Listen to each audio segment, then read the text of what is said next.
Hello and welcome back to my channel. The sun is actually getting crazy right now because it's rising, but I'm outside and I just wanted to chat, you know what I mean? I'm in an interesting season of my life and I've had a lot of thoughts. I've been thinking about the concept of self-awareness. I've been reading All About Love by Bell Hooks, and I've been engaging quite a few conversations on what self-awareness means to different people so I can collect data and understand it from different perspectives. Because I have this belief that self-awareness is more than just an awareness of the self. It is an awareness of the other that coexists with the self, right? And because of this thinking or this framework, I think it's been important for me to gather what other people think about self-awareness and also just do research on the internet. But I mostly like to use people's lived experiences and people's understandings of the world to kind of help me with the way that I see things, whether it be, challenge the thoughts that I have or the way that I navigate space, or to improve the thoughts that I have. And the last couple of weeks have been interesting because with reading All About Love by Bell Hooks, I think even in understanding the concept of self-love and navigating it in that manner, it's been so interesting understanding like how you relate to yourself in love and how you relate to the people that are in your ecosystems. And it invites a lot of self-awareness. I think to fully exercise and extend love and care to the other, you have to understand that for yourself, right? And a lot of the time, if you're existing in relation to another person, the invitation is to be of consideration. And so whenever I understand self-awareness, I understand it as this knowing of the self, the personality traits, behaviors, your traumas, your emotions, your strengths, your weaknesses. And interestingly, although those things are pretty much about the self, they are impacted and influenced by everything outside of you. So the ecosystems that you're in could be involved in the traumas that you've experienced. When you hang out with friend B, you tend to exhibit certain personality traits and certain behaviors that maybe you are happy with or maybe you're unhappy with. So a lot of who we are is really impacted by the people that we're around. And I guess that's why, sayings like, show me your friends and I'll tell you who you are, and I'll, show you your success, kind of thing. Because the ecosystems that we're in are very telling of the people that we are at the end of the day and how we resonate with them. Birds of a feather flock together conversations. I don't like idioms or proverbs. I don't think I'm somebody that particularly enjoys their use, but they can be helpful from time to time. I was having this conversation yesterday, that's why I'm chuckling at that.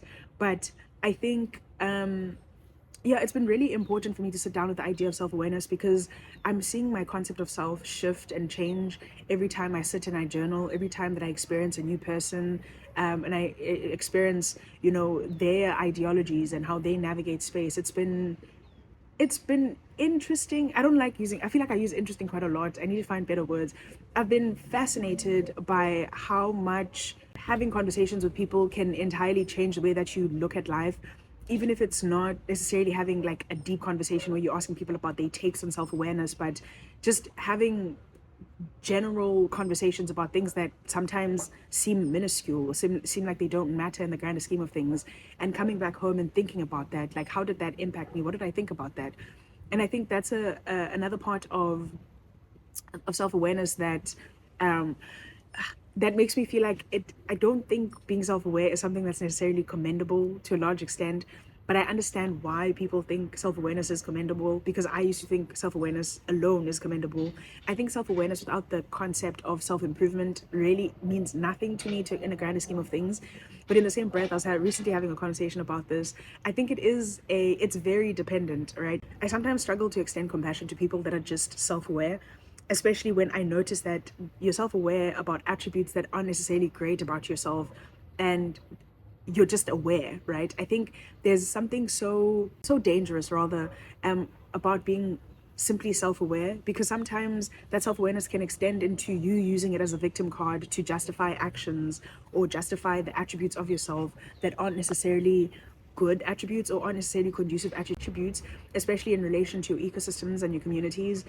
And so I've been thinking about that a lot, and I'm like, maybe I struggle to then offer compassion to people that are simply self-aware, because I think self-awareness should go hand in hand with self-improvement.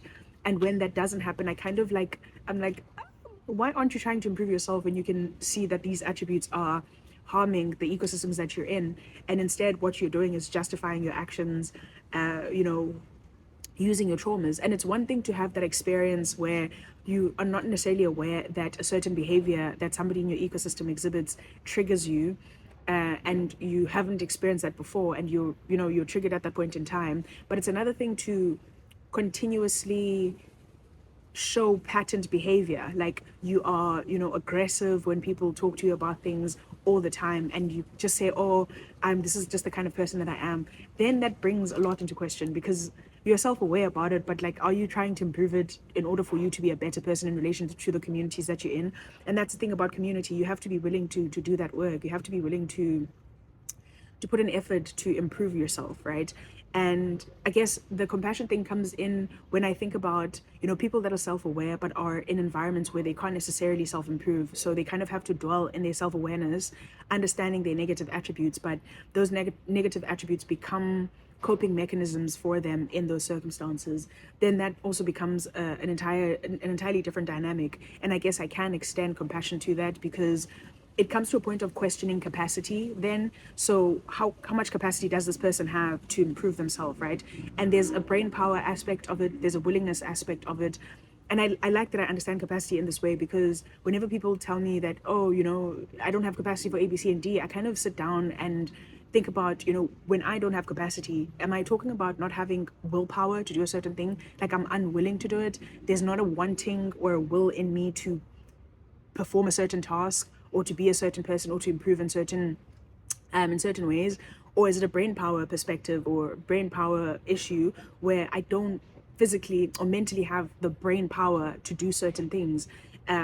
And that's kind of what I've been sitting down with over the last couple of weeks. And I guess that's also why I'm seeing that a big part of the season that I'm in is a shift in the idea of like a self-concept and understanding capacities in these different ways, because there have been many points in the season where I've sat down to think about whether I have capacity as willpower or as brain power. And it's so disheartening to understand or be in a position where you don't have the brain power. Like you want to, you're willing to, but it's like, I really don't have the brain power. There's just so many other things that are going on.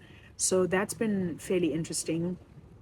But yeah, I think it's important to understand ourselves in relation to others, because that's innately what social creatures do, which we are. We're human beings, and we want to exist in relation to community, in relation to villages, in relation to ecosystems. And a big part of being aware of yourself is also being aware of the people that are in those ecosystems with you. And so I always feel like it's unfair to think about self-awareness as an individualized experience, as something that you're the only person that goes through, you know what I mean? Because people have to engage with your internal, in as much as you think your internal is kept for you. People engage with that on a day-to-day basis, because what you breed internally is how you express yourself and how you move in the world. And understanding the self and being self-aware, to me at least, means looking at the engagement between your internal and your external. How do those two things influence each other? How do they relate to each other? At the end of the day, I mean, it is, I guess self-awareness is ultimately a very self-invested and self-involved act, right? And it's a vital one in order to improve and facilitate your own growth. And I think in order to understand your own growth, you have to always have something to measure it up against, or at least something to support it, which is the external. Because having internal growth without necessarily facilitating external growth can lead to, I can't find the word now, but I just think it's important to understand self-awareness as more than just something to understand yourself, but as a way to understand yourself in relation to others. It's not just about you, it's about being aware of the other as well in that context.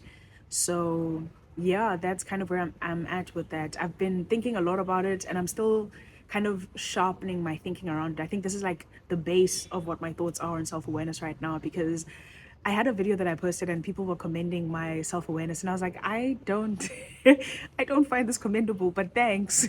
I think it's understanding the amount of work it takes to be self-aware, and I don't think I'm self-aware enough, and I don't think there's ever a point where I'll feel like I'm self-aware. I don't know, but yeah, that's the point that I'm at.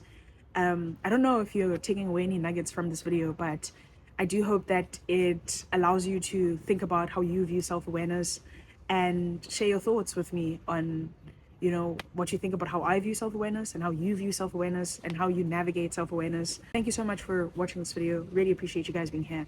Let me know what you think about being outside, because I like the idea of chatting to you guys outside. I made a video the other day where I was chatting to you in the park, and then I deleted it.